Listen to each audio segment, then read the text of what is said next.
무에서 피어나는 내일의 극장. 아르코 극장 개관 40주년 기념 전시. 없는 극장.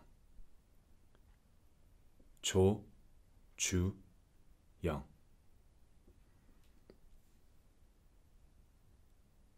아르코 예술극장 개관 그리고 폐관 40주년을 기념하며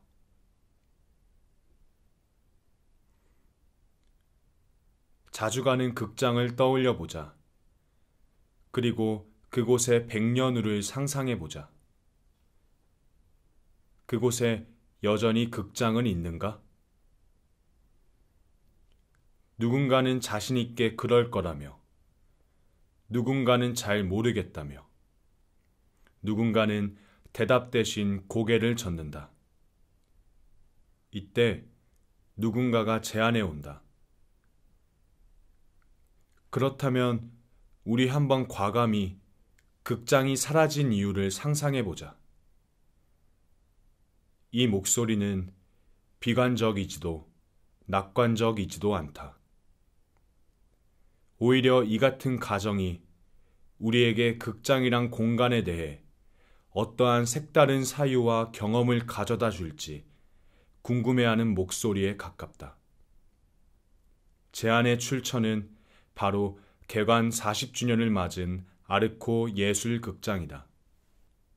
아르코 극장 개관 40주년 기념 전시 없는 극장은 정유재란 때 불에 타 터만 남은 만복사를 무대로 하는 김시습의 소설 만복사 저포기에서 영감을 받아 지금으로부터 100년 후인 2121년 극장의 터만 남은 곳에서 아르코 예술극장 폐관 40주년을 기념한다.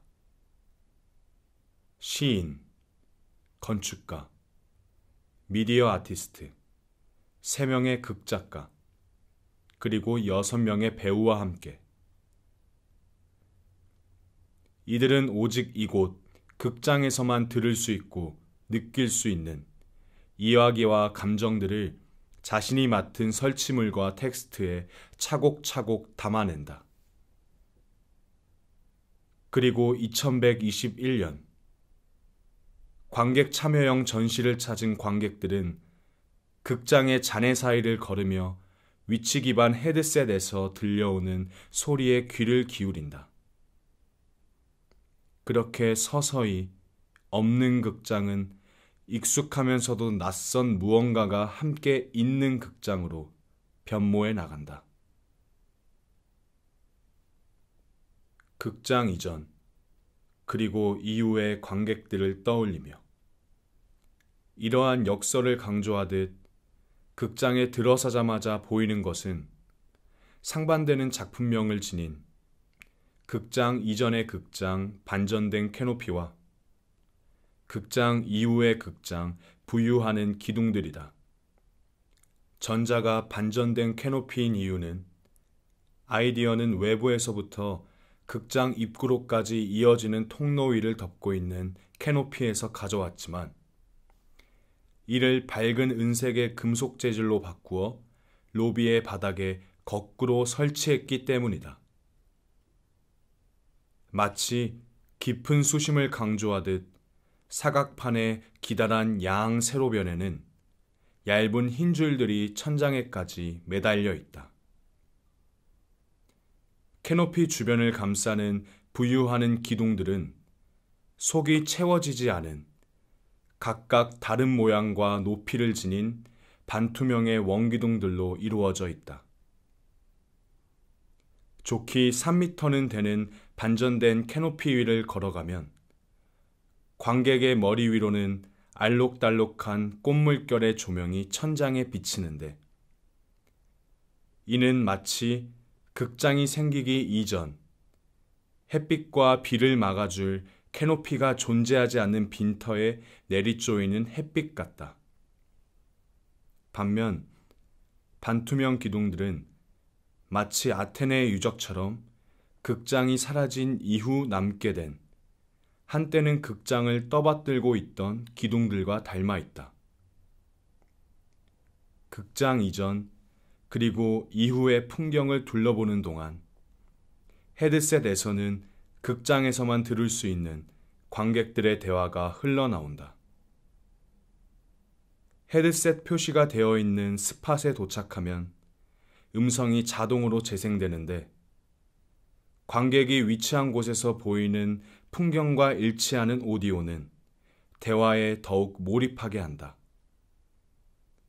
관객 대기 공간에서는 꼭 자기 얘기를 하는 것만 같아 이 공연을 보러 왔다는 관객. 계단에서는 동기의 작품을 염탐하러 왔다는 연출가. 대극장과 소극장 사이에서는 초조하게 희곡을 위한 영감을 기다리는 극작가. 사무실 앞에서는 극장에 올 때면 그 사람과 함께 공연을 보러 왔던 때가 생각난다는 어느 방문객의 목소리가 들려온다. 이들의 호흡을 따라가다 보면 관객은 어느새 그동안 자신이 이 극장을 찾았던 이유와 공연을 함께 보러 왔던 사람들의 얼굴을 떠올리고 헤드셋 속 주인공들의 이야기에 반응하고 있는 자신의 모습을 보게 된다. 그리고 마치 적적한 극장 속 발소리를 기다렸다는 듯 무빙 스포트라이트는 그들을 따라다니며 환하게 비춘다. 극장을 서성이는 김주근들을 기억하며 본래 연극이 디오니소스에게 바치는 제사였던 것처럼 지극히 일상적인 행위와 대화로 채워진 극장은 이따금 제의와 애도의 공간으로 변한다. 헤드셋 테스트를 위해 가장 먼저 들은 오디오에서는 이름이 김주근으로 기입되어 있어 결국 공연을 보지 못할 처지에 놓인 김수근이라는 관객과 극장 안내원 간의 대화가 흘러나온다. 그의 이름이 하필 김수근, 아니 김주근인 것은 서울대 물리대가 관악으로 이전한 이후부터 해화가 지금과 같이 문화예술의 메카로 자리 잡기까지 큰 공헌을 한 사람이 건축가 김수근이었다는 점을 환기한다.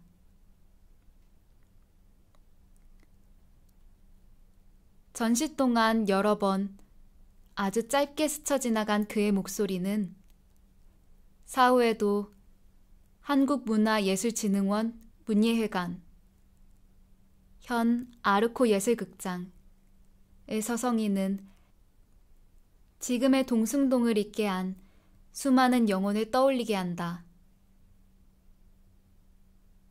그리고 그들의 빈자리는 이제 지금 여기의 극장을 지키고 있는 산자들의 목소리로 채워진다.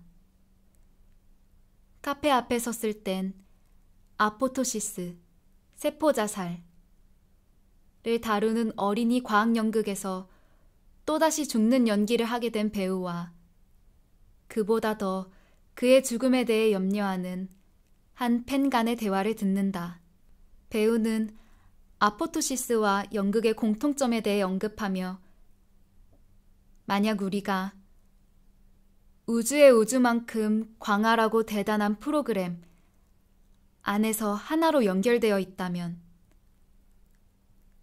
건강한 몸, 이야기를 만들기 위해 예정된 때가 되면 죽는 세포들, 배우들, 지하철이나 바다에서 모르는 사람을 구하고 죽은 사람들, 즉 이제는 때가 된 죽음, 혹은 어떤 죽음들을 이해할 수 있을 것 같다고 말한다. 이들이 머물던 카페 테이블에서 이 대화를 듣고 있는 관객은 그러한 마음들, 빛이 되어 사라진 배우와 그의 팬, 이번에도 그렇게 된 극작가, 4월이면 어김없이 찾아오는 아이들, 즉 수많은 김주근들을 함께 기린다. 낯선 행위자들로 채워질 극장을 상상하며 전시 없는 극장의 프로그램 서문에는 극장이 나아갈 내일에 대해 이야기해야 한다면 공연 예술 장르 자체가 세계적인 위기를 맞은 현 상황을 마주하는 것으로 시작할 수 있지 않을까? 라고 기획 이유를 밝히고 있다. 대면을 전제로 하는 공연 예술을 포함한 많은 활동들의 위기가 이제까지 인간이 자신과 함께 현재를 살아가는 다른 생명체들을 망각해왔기에 초래된 것으로 본다면 극장이 나아갈 내일에는 그동안 가시화되지 않은 수많은 비인간 행위자들을 전면에 내세우는 작업이 결코 빠져서는 안 될 것이다.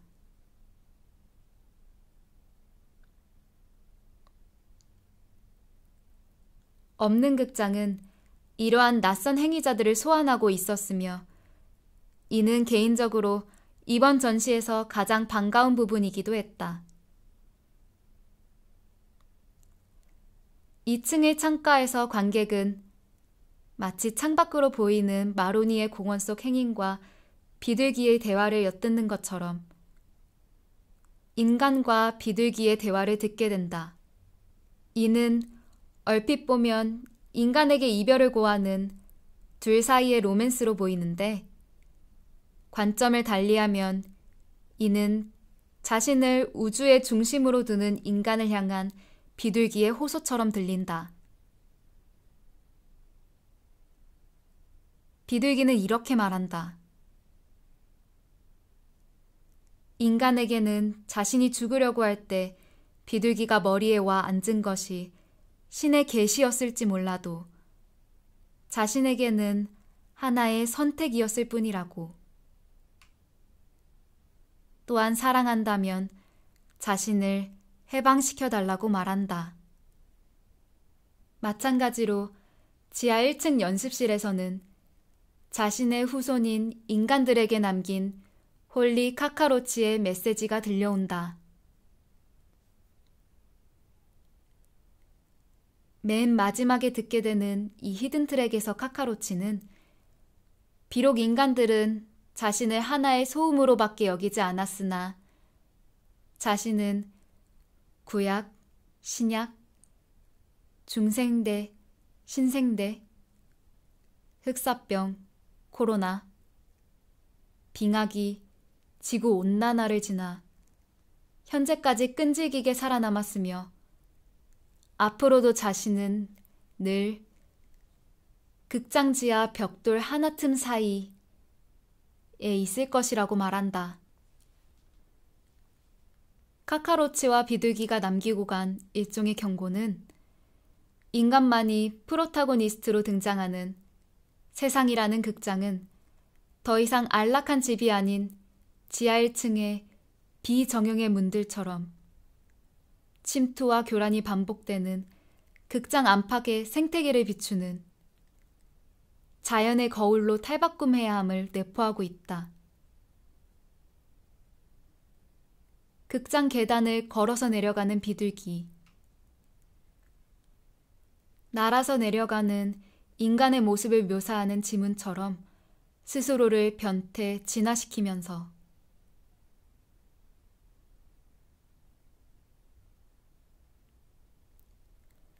전 지구적 공멸이 아닌 민주적 공진화를 위해 상상해야 하는 내일의 극장의 모습은 작가 필립에 집약되어 나타난다. 앞에 서면 들려오는 오디오에 의하면 작가 필립은 로봇 배우이자 극장 그 자체이다. 그의 머리는 극장 조명을 상징하듯 손전등으로 되어 있으며 5손가락을 포함한 몸은 극장을 구성하는 수많은 혼합 재료로 이루어져 있다. 그는 자신이 극장이었을 때 자신 안에는 배우들, 무용수들이 살았고 빛, 소리, 말들을 품었다고 말한다. 여기에 전시 동안 인기척을 넘어 드디어 발화할 기회를 가진 비둘기와 카카로치까지 더해지면 없는 극장은 극장이 자연과 유리된 공간이 아닌 오히려 자연과 문화가 만나는 물질성이 가장 극명히 드러날 수 있는 생태적 공간임을 여실히 보여주고 있다. 그렇기에 전깃줄 끝에 매달려 있던 어린 새가 떠났을 때 사람들은 그제서야 새를 그리워하기 시작했다. 는 구절을 들을 땐 새가 떠나기 전에 그 새를 극장에서 관객들과 함께 주의 깊게 바라보고 싶다는 생각을 했다. 보카치오가 흑사병의 한가운데에서 사랑을 이야기한 것처럼 김시습 또한 부조리한 세태 속 생인과 사자의 애정을 다룸으로써 강렬한 생의 의지를 표출했다.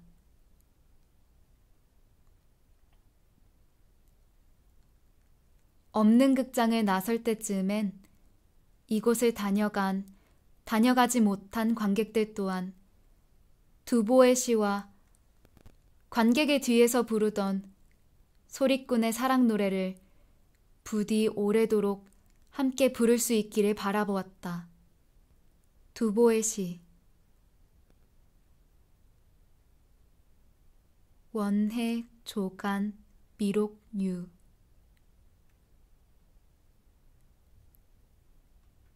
해심에서 멀어지니 아침에 고라니와 사슴과 노네.